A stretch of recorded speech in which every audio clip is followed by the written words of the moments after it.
Alright, so I've been wanting to review this one for a little bit. I saw Motel Hell. I've heard of it in like the early 2020s. Yeah, very 2020, 2019. I'm like, okay, what's that all about? Watched it 4 years ago, but I didn't have this channel. So, what is it about? A seemingly friendly farmer and his sister kidnap unsuspecting travelers and bury them alive, using them to create the special meal they are famous for. And you're wondering what this is? Beef jerky, meats, ham, things like that. And this movie is a fun B grade movie. The concept of it alone. Motel Hello, but the O is burned out, ergo making it hell. And yes, in a way, this motel is Motel Hell. But at the same time, this isn't an enjoyable movie. It's a dark comedy because Toby Hooper was going to originally direct this, but he kind of got he's going to direct this film for Universal, but when the studio balked at the bizarre project, Hooper also departed. And it was going to be more disturbing with bestiality and a lot more violence in it, and blah blah blah. It's also the first time that Western actor Rory Calhoun, who worked with who's also with Roy Rogers, starred in it, along with Nancy Parsons. And I'm like, yep, Nancy Parsons, Bell Breaker from Porky's. There you go. So, I would describe this as, like I say, this movie is fun. It's fun because we've got characters that you actually like, even though what they're doing is that they intentionally cause travelers to crash, and then Farmer Vincent takes their bodies, puts them into a garden, and lets these plants or animals grow, which is such an absurd concept, but it's like it works. It's so strange, but it works somehow, and I'm like, what? And you just think, yeah, I somehow think that this works, and it's like, you know, you all, it's like you almost root for them to succeed. Because the line is, it takes all types of critters to make Farmer Vincent fritters. But it should be, it takes all types of critters to make Farmer Vincent's critters. So it takes all types of critters to make Farmer Vincent's fritters. I don't know. It just doesn't sound right. So it's like, it's the plot. Yeah, like I said, it's like, there's this couple that's riding. They hit what is that, like a spike trap or something like that. Motorcycle falls.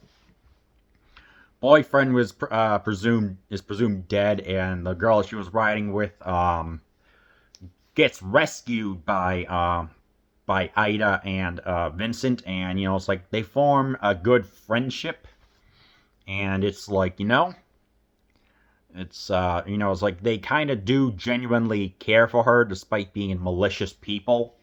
And what they do is, of course, they take the boyfriend, put him in the little garden of delights, I guess you could call it, and slowly let him grow. It's like they actually managed to kind of slit their throat, but just like surface level enough to where they can't talk. They can only grunt and garble, like that. And they get fed via a tube, nutrients or something like that. I don't know, vitamins or whatever. So this concept, it's so weird, but it's so funny. I mean, even when, what was that, like a health inspector comes around or something like that. Yeah, it says, hey, make sure you look after those pigs. Those hooves look infected. Farmer comes, bashes him over the head. How's spot checking? Yeah, and he says, spot checking, Bob? And then I've heard, what I find to be very gosh darn funny was that there was a rock band, Ivan and the Terribles, are coming along. They hit like a bear trap. Their van hits a bear trap. They go careening off the road. Vincent comes, gets them. It's like it's like it takes a little bit for them to mature. Eventually, they are, and per psychedelic rock, the two get a yeah, the two manage put like spirals, I guess you could say, light spirals, and says, okay, we're going to take you on an intergalactic trip. You will go to Mars. Well, this will be more soothing and better than any trip that you've ever been on. So all the while, they are slowly watching this spiral. And okay, we're going to take you to Mars. They manage to put like a little rope around their neck, which is connected to a tractor, as seen on the poster. And they get taken for a trip. Finally, tractor revs and just goes just like that. So it's so absurd. It's funny. This is an absurd, funny movie, but it's not going to appeal to everyone. This isn't exactly high art. It's not a French New Wave movie. This is a film that you put on after you have like a lousy day, and it's like you just turn your brain off and you just enjoy it for what it is. Wolfman Jack is in this. Yes, that's right. The radio DJ himself. Hey, Wolfman Jack here. He plays a preacher of all things, and there are scenes where he's like preaching, and there's like some foreplay going on towards sex. He says, and I can't believe this, and a whole bunch of other things. So they show the scene of the sexual couple, and along with Ira and Vincent, and then there's some lines that Wolfman Jack will say just to add more to the satire, everything that's going on, which I actually found to be really gosh dang funny.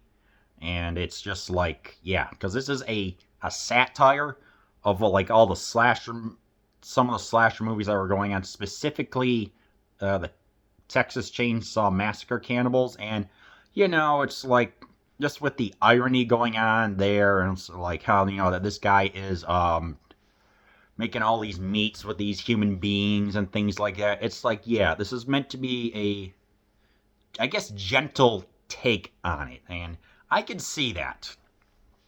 And at the end, like, and yes, I'm spoiling it, this movie's 45 years old. Like, at the end, when he gets, what is it?